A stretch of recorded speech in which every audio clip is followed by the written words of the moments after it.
Delhi university की अगर आप काउंसलिंग कराने जा रहे हैं तो एक सबसे बड़ा मसला या सबसे बड़ा सवाल आपके मन में आ रहा है कि डॉक्यूमेंट्स को लेके, कि आखिर से डॉक्यूमेंट्स नया बनवाए पुराना बनवाए, कैसे फॉर्मेट में होना चाहिए, सेंट्रल का होना चाहिए, क्या होना चाहिए।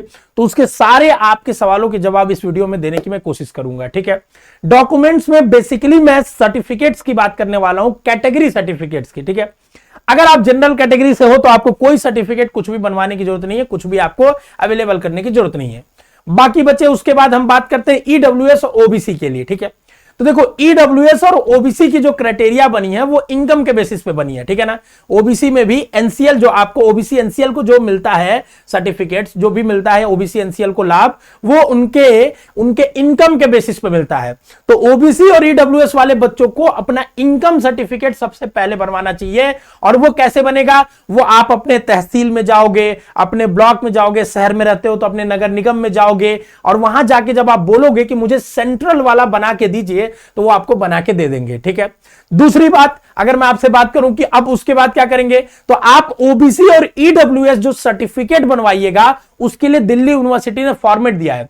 इसी फॉर्मेट को आप प्रिंट कर लीजिए। इसके लिए क्या करिएगा, हम अपने टेलीग्राम चैनल पे आपको डाल देंगे। ठीक है ना, डिस्क्रिप्शन में टेलीग्राम चैनल है, वहां पे हम आपको डाल देंगे। ठीक है, कि आप एक एक कैटेगरी का, जैसे ये देखिए कि आपके सामने ये देखिए ये ओबीसी एनसीएल का सर्टिफिकेट है, और इसी सर्टिफिकेट को आपको अपने ब्रोचर में उसने खुद दिया है। ठीक है, इसी सर्टिफिकेट को आपको प्रिंट कराना है और इसमें अपने डिटेल्स भर के आपको लेके जाना है और डिस्ट्रिक्ट मजिस्ट्रेट से साइन कराना है। डिजिटली साइन करा के लाइए या नॉर्मली साइन करा के लाइए, दोनों वैलिड है। ठीक है, इस बात का ध्यान रखिएगा कि डिस्ट्रिक्ट मजिस्ट्रेट मतलब सेंट्रल के जो भी सर्टिफिकेट्स होते हैं उसमें कलेक्ट्रेट लेवल के ऑफिसर का साइन होता है। ठीक है ना, स्टेट लेवल के ऑफिसर्स का साइन नहीं होता है, वो मान्य नहीं होता है। और चूंकि ये सेंट्रल यूनिवर्सिटीज में एडमिशन की मामला है तो यहां पे सेंट्रल वाले सर्टिफिकेट्स मान्य होंगे। तो अगर आप ओबीसी हैं तो आपका, अगर आपका पहले अभी रिसेंटली आपने बनवाया है, अगर इसी फॉर्मेट पे समवॉट आपका है और डीएम का साइन है आपके, तो आप वैलिड है, वो चलेगा। ठीक है, सेंट्रल का सर्टिफिकेट इंग्लिश में होता है और स्टेट का सर्टिफिकेट जनरली हिंदी या उसके जो रीजनल लैंग्वेज होते हैं उसमें होता है। जैसे यूपी का हिंदी में होता है, बिहार का हिंदी में होता है।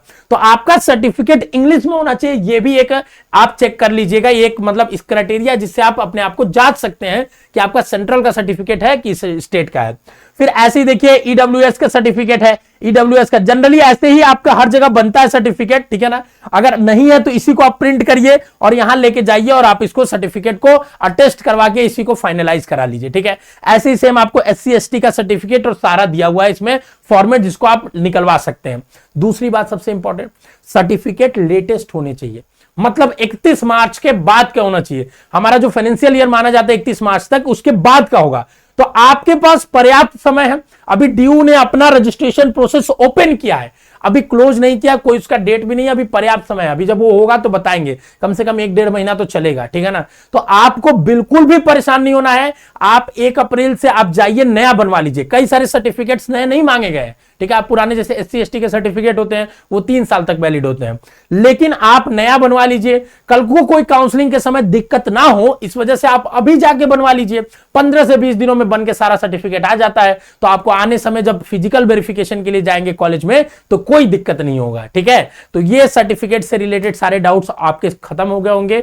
बस 2 बातों में इसको कंक्लूड करूंगा मैं कि सेंट्रल लेवल के सर्टिफिकेट्स बनवाइएगा जो इंग्लिश में होगा और जो मजिस्ट्रेट लेवल के, डिस्ट्रिक्ट मजिस्ट्रेट लेवल के ऑफिसर से साइन किया हुआ होना चाहिए या टेस्टेड होना चाहिए। ठीक है, दूसरी चीज आपको यह बताऊंगा कि आपका जो सर्टिफिकेट होना चाहिए वो 31 मार्च के बाद का होना चाहिए। नहीं बना है तो जाके बनवा लीजिए। और ईडब्ल्यूएस और ओबीसी वाले क्या करें, आप इनकम सर्टिफिकेट भी जरूर बनवाएं, क्योंकि वो भी मांगा जाता है आगे चल के, आपका जब एडमिशन वहां पे फिजिकली वेरीफाई किया जाएगा तब। ठीक है, तो ये रही सर्टिफिकेट से रिलेटेड पूरी आपकी इंफॉर्मेशन। अगर अब भी कोई डाउट हो तो कमेंट बॉक्स में छोड़ जाइएगा। All the best to all of you.